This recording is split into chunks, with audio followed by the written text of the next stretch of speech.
Hi there, Libra. Welcome to my channel. My name is Lynda, and I'm thanking you for tuning into those energies and influences that are coming through for your monthly reading, June 2019, for love.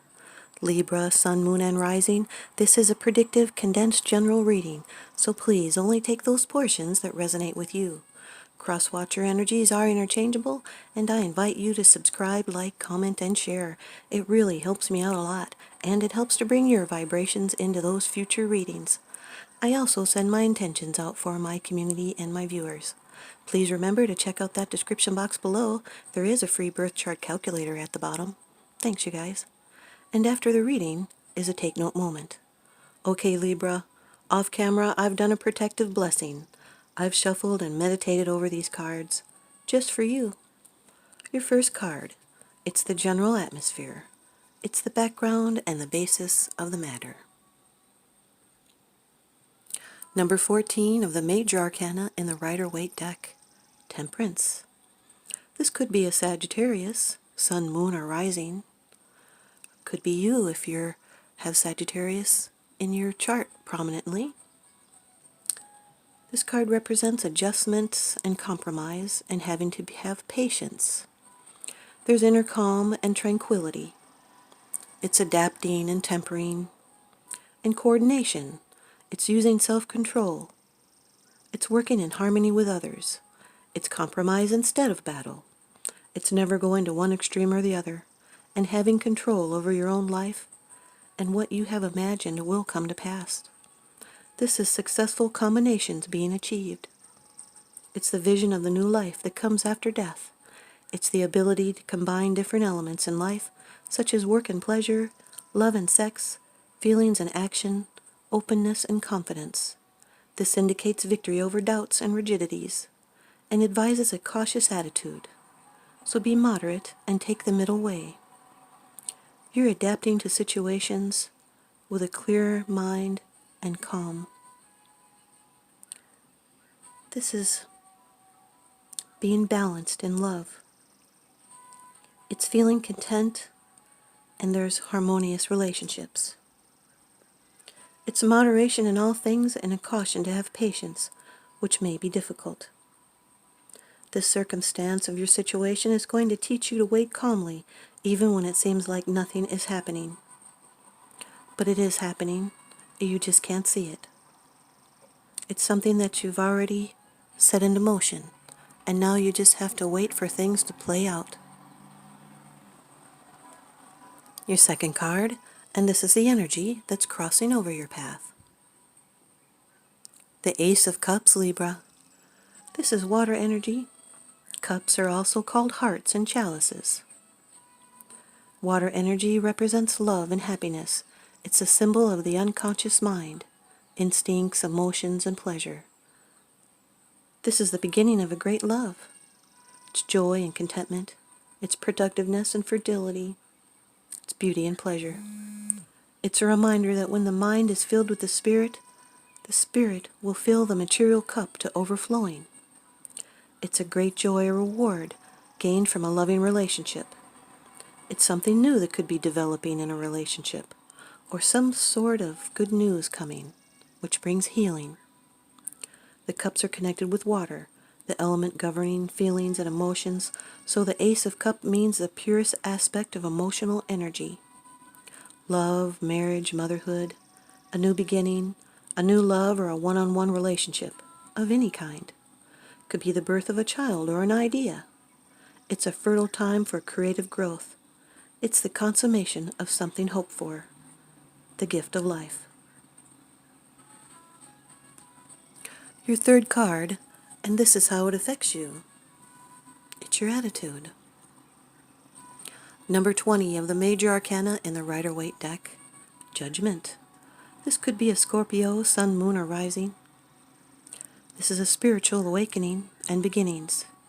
It's a release and review and a rebirth.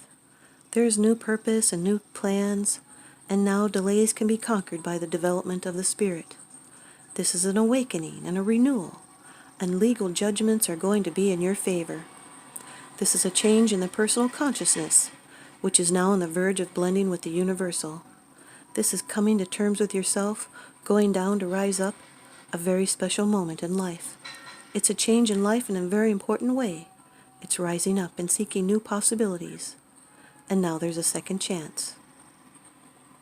You're being inspired. You might have some big ideas. This is a new phase.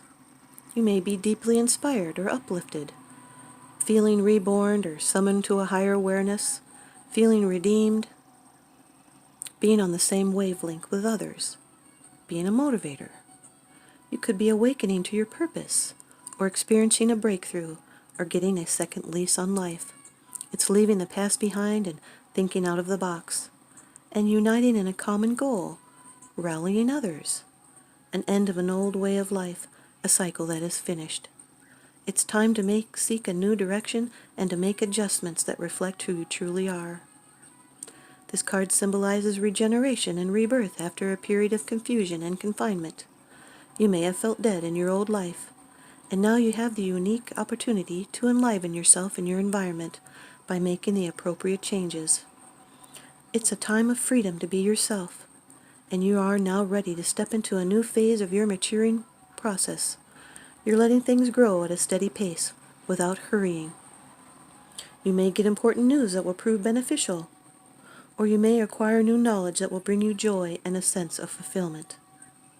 Your health improves and problems are going to be easily solved. This marks the completion of a karmic cycle. Your fourth card, it's the position of the future. It's the outcome. It's the results and the advice. Number 18 of the Major Arcana in the Rider-Waite deck, the Moon. This could be a Pisces, Sun, Moon, or Rising. This card deals in the realm of imagination, dreams, and intuition. There could be unforeseen perils just because you're not seen in the shadowy places. You don't have all the information yet. Could be deception, which brings insecurity. This can be the unfoldment of latent psychic powers. It's exploring the inner unknown, intuition, and imagination. There could be secret foes and emotional tests. This represents fantasies and dreams, and the moon brings out the animal and the primeval side in us.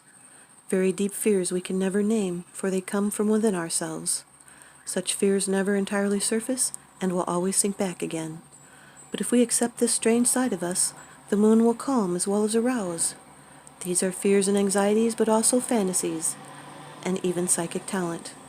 The moon represents feelings and responses to these feelings. You might feel moody. There's a need to go with the flow. You could be creative and imaginative, being empathetic or emotional. You might be easily influenced and feel moody. Could be experiencing fluctuations or delving into emotions, sensing or exploring other dimensions, dreaming, fantasizing, behaving erratically, discovering that everything is not as it seems. This is the end of a major cycle, but things are still changing. It's mutable or dreamy qualities in relationships. It's romance and communion of the souls. It's a metamorphosis within the self. So it's time to look inward and examine personality traits, because change is now possible from deep within. This can be qualities of others that are masked for good or bad, so examine contracts and projects for hidden meanings behind the written or spoken words. Your fifth card, it's the bottom of the deck card, the underlying issue. This is what's unseen. The Page of Wands, Libra. This is fire energy. Could be an Aries, a Leo, or a Sagittarius. This could be a communication or a message. It brings helpful information and eagerness and passion. It's the beginning of something, a project, a love affair, a new phase. It's a firm decision about a question. This is a nature sudden in love or anger. Could be a desire for power and enthusiasm. This can be a messenger or a postman or a message that's coming in. It could be a proclamation, an announcement.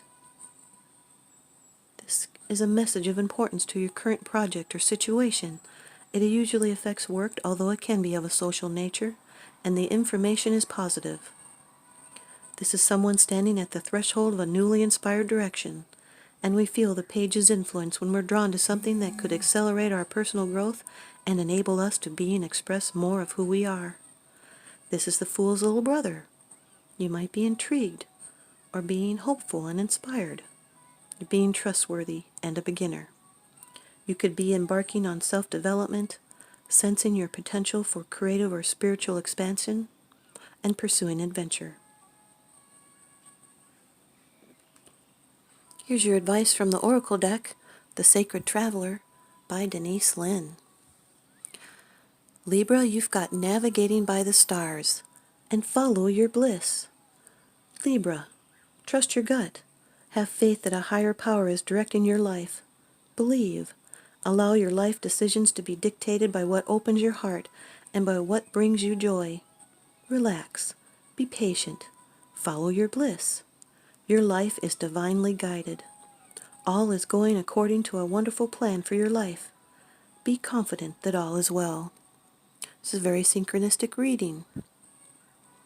The Sacred Traveler wants you to know that sometimes you can't see the road ahead, but when you become still, you can feel the right way to go. It's like navigating by the stars. You might not be able to see every detail of the path for your life, but when you trust the light of the stars and your silent spirit guardians and the joy of your guiding North Star to navigate in the darkness, in the morning light you find yourself at the right place at the right time. Just like the moon tells us, you are on the right path. You just have to get over your insecurities because you just don't know what's ahead. And I got a new deck for Mother's Day from my son, my sweet Taurus. This is the deck box. Animal Messages. Seek inspiration from your animal guides, from Susie Green. And Libra, you've got Kangaroo. Kangaroo.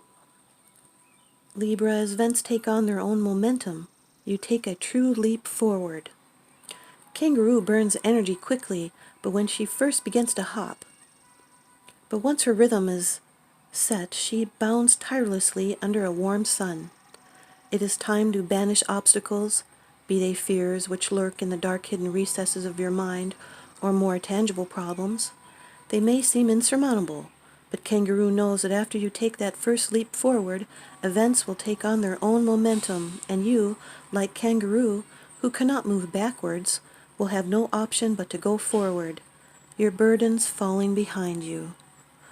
Well, that's wonderful. And now here's your take-note moment. Our highest power is love, and it is one thing each one of us has an unlimited amount of. How much love do you give to others in one day? Each day we have an opportunity to set out with this great unlimited power in our possession and pour it over every person and circumstance. Love is appreciating, complimenting, feeling gratitude, and speaking good words to others. We have so much love to give, and the more that we give, the more that we receive. Thanks, you guys, Libra. I hope you stay tuned in and leave me a comment or a thumbs up, and please subscribe. Now remember, what goes around comes around, so here I go. I'm sending you out love and light and blessings. I hope you can feel it. Thanks for watching.